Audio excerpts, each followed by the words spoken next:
जय श्री कृष्ण फ्रेंड्स। मैं आशा करता हूँ कि आप लोग बिल्कुल ही स्वस्थ होंगे और अपने तैयारी में व्यस्त होंगे। तो आज हम लोग इस वीडियो में डिस्कस करेंगे बिहार सिविल कोड कलर के मेंस के लिए एक बहुत ही इंग्लिश का इम्पॉर्टेंट एसेट जिसका नाम है one nation one election.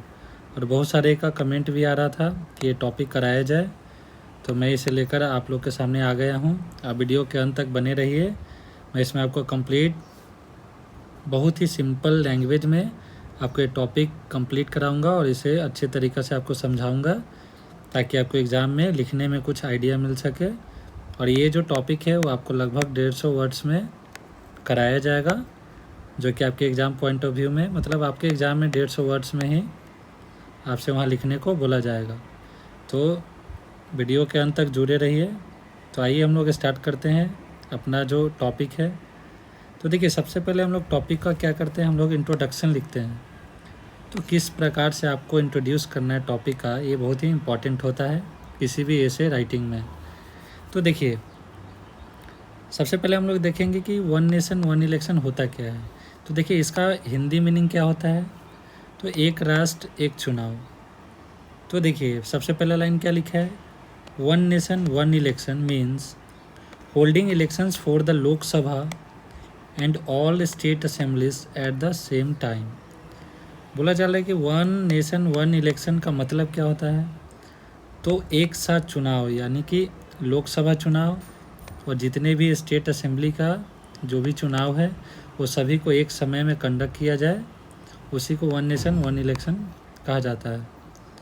This idea aims to save time money and effort.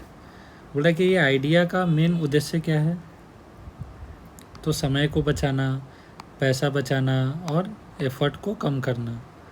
Currently elections happen through out the year in different states which affects governance and development work. बोला जा रहा है कि अभी क्या है कि इलेक्शन जो है वो पूरे साल होते रहता है, अलग अलग राज्य में अलग अलग टाइम पे इलेक्शन होते रहता है, जिसकी वजह से क्या होता है कि जो वहाँ का डेवलपमेंट है, जो प्रोग्रेस है, उसमें क्या हो जाता है, रुकावट आ जाता है, उस पर प्रभाव पड़ता है। और जो भी वहाँ का जो रूल, जो भी गवर्नेंस है, उसमें भी बहुत ज़्यादा प्रभाव पड़ता है। Frequent elections also lead to high cost for the government and political parties.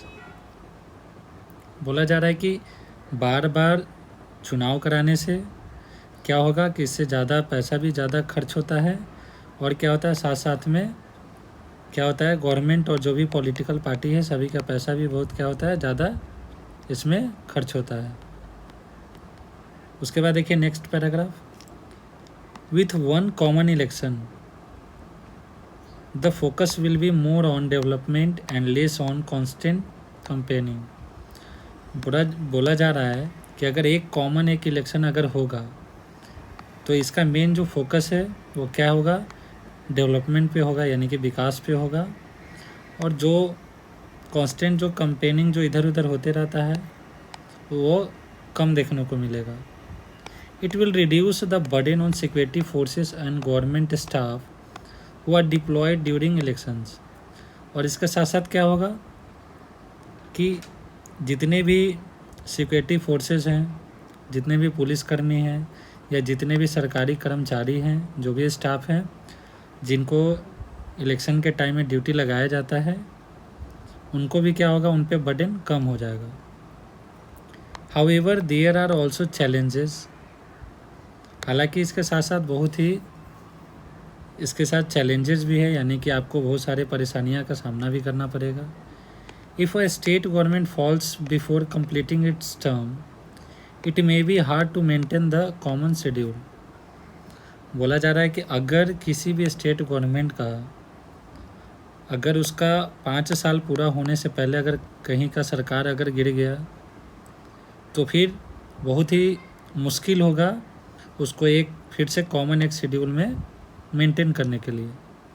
तो देखिए, ये जो पैराग्राफ था, मेनली ये पैराग्राफ बताया जा रहा था कि उसका क्या क्या नुकसान है, और इसमें आपको बताया जा रहा है कि क्या क्या इसका मेन टारगेट है, क्या क्या इसका एम है और क्या क्या चैलेंजेस है, वो इस वाले पैराग्राफ में यहाँ पे डिस्कस हुआ।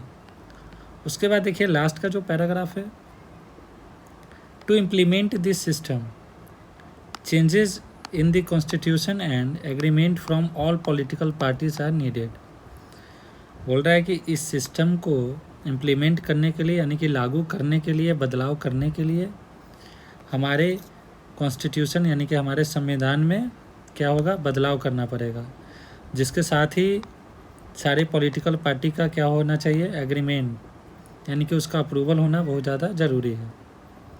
While the idea has benefits it must be plan carefully to ensure fairness and democracy. बोल रहा है कि जब ये आइडिया अगर अपनाया जाएगा या लाया गया है तो ज़रूर इसका कुछ लाभ होगा। अगर इसे हम लोग सावधानीपूर्वक और बिल्कुल ही फेयरनेस के साथ, अगर इसे डेमोक्रेसी के साथ अगर हम लोग इसे लागू करेंगे तो ये ज़रूर क्या होगा, बेनिफिट हम लोग को यानी कि लाभ देगा। Overall one nation one election can bring more stability and efficiency to Indian politics. बोला जा रहा है कि अगर फाइनली अगर कंक्लूड किया जाए तो जो वन नेशन वन इलेक्शन है वो क्या कर सकता है, तो स्टेबिलिटी और इफ़िशियंसी जो है, यानी कि स्थिरता और जो भी क्षमता है भारतीय पॉलिटिक्स में, उसको क्या करेगा, बहुत इम्प्रूव करेगा, स्टेबल करेगा। तो देखिए इस प्रकार से हमारा ये ऐसे टॉपिक बहुत ही आसानी से कवर हो गया। इसमें आपको एक भी ऐसा वर्ड नहीं यूज हुआ है जो आपको समझ में ना आए। तो बहुत ही हम लोग देखिए बहुत ही सिंपल लैंग्वेज के साथ हम लोग 150 वर्ड में ये टॉपिक को कंप्लीट कर लिए। तो देखिए इससे पहले भी ऑलरेडी इंग्लिश का 19 टॉपिक्स यानी कि 19 टॉपिक्स पे ऑलरेडी वीडियो डाला जा चुका है और लगभग आपको शायद 9 हिंदी टॉपिक्स भी आपको कराया जा चुका है। अगर अभी तक आपने नहीं देखा तो जाके चैनल के प्लेलिस्ट से ज़रूर देख लीजिए और चैनल को ज़रूर सब्सक्राइब कर लीजिए ताकि ऐसे ही वीडियो आपको मिलता रहे। और वीडियो को लाइक कर दीजिएगा ताकि मुझे भी और वीडियो बनाने के लिए मोटिवेशन मिले। तो आपका लाइक करने से आपका कुछ जाएगा नहीं, लेकिन मुझे ज़रूर मोटिवेशन मिलेगा। तो लाइक ज़रूर कर दीजिएगा। तो वीडियो के अंत तक बने रहने के लिए धन्यवाद। जय हिंद, जय भारत।